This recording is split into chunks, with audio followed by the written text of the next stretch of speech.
un mot. Vous savez, je ne me suis pas arrêté par hasard. Vous aurez remarqué que le livre s'arrête dès 2008.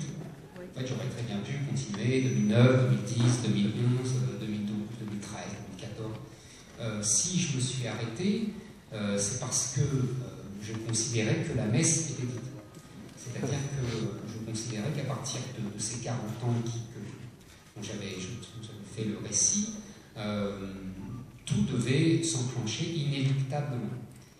Et là, j'avoue que c'est même au-delà de mes prévisions. C'est-à-dire que vous avez deux symboles. Le premier symbole qui est que des enfants de l'immigration nés en France assassinent des gens de Charlie Hebdo et des juifs de l'hypercachère en exécutant, si vous voulez, une sentence judiciaire islamique, puisque c'est exactement ça. Ce n'est pas, contrairement à ce qu'on nous a dit, du terrorisme. Ce n'est pas des terroristes. Le terrorisme, c'est pour faire peur à un État et pour pouvoir négocier quelque chose et éventuellement le faire reculer. Mais là, ce n'est pas le cas. Ils n'ont rien demandé. Ils n'ont pas de revendication.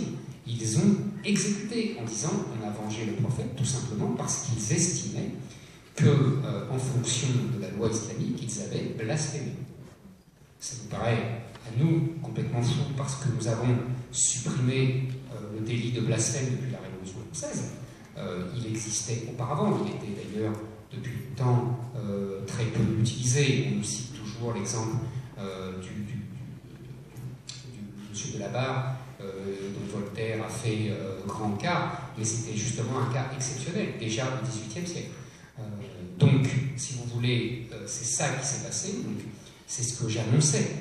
J'annonçais dans mon livre qu'il y avait de plus en plus l'émergence sur le sol français d'un peuple dans le peuple, avec ses références, ses valeurs, sa morale, son Dieu, sa culture, ses héros, qui ne se reconnaissaient pas dans ceux du peuple français. Et donc ce peuple dans le peuple, évidemment, s'exprime de façon plus pacifique. Hein, c'est le mode de vie qui change dans beaucoup de quartiers de France, la halalisation de ces quartiers, comme dit Gilles Kepel. Et puis, il s'exerce de façon terriblement violente par ces actes-là. Mais tout ça, il y a un continuum. Vous comprenez, il y a un continuum entre ce que décrit la réalisation, la délinquance et cette exécution violente. Ça, c'est une première chose. La deuxième chose, alors que je n'aurais même pas imaginé, c'est que j'explique que les 40 dernières années de notre époque ont été sous domination idéologique et culturelle d'une certaine pensée que j'appelle, pour parler vite, mais je pense qu'on va y revenir, post-68 et qui, selon moi, a passé son temps à détruire la France, à déconstruire dans un premier temps, puis à la détruire.